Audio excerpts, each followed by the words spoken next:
Tere! Vaatame, kuidas ma saan oma veebilehele lisada YouTube'i videoklippi. Üks võimalus oleks muidugi video enne YouTube'ist alla laadida, siis laadida see video üles enda serverisse ja siis lisada ta veebilehele lihtsalt videoelemendina. Teine võimalus on kasutada aga viistutamist. Ehk me võtame midagi ühelt veebilehelt ja paneme selle teisele veebilehele viitega esimesele veebilehele. Esmalt liigun YouTube'i, otsin siit üles video, mida ma soovin oma veebilehele lisada ja valin alt servast jaga.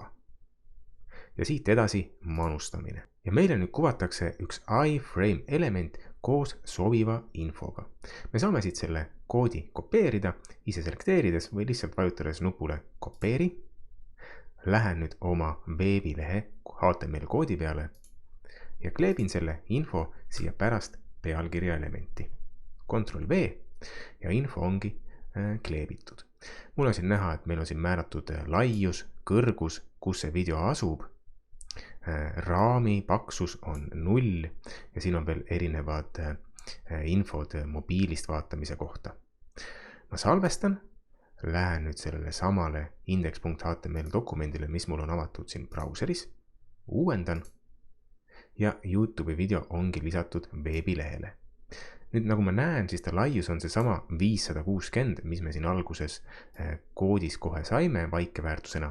Me võime seda tegelikult ka veel ise muuta. Näiteks kui ma paneks siia 1560, salvestan, uuendan, siis see video on nüüd päris palju laiem.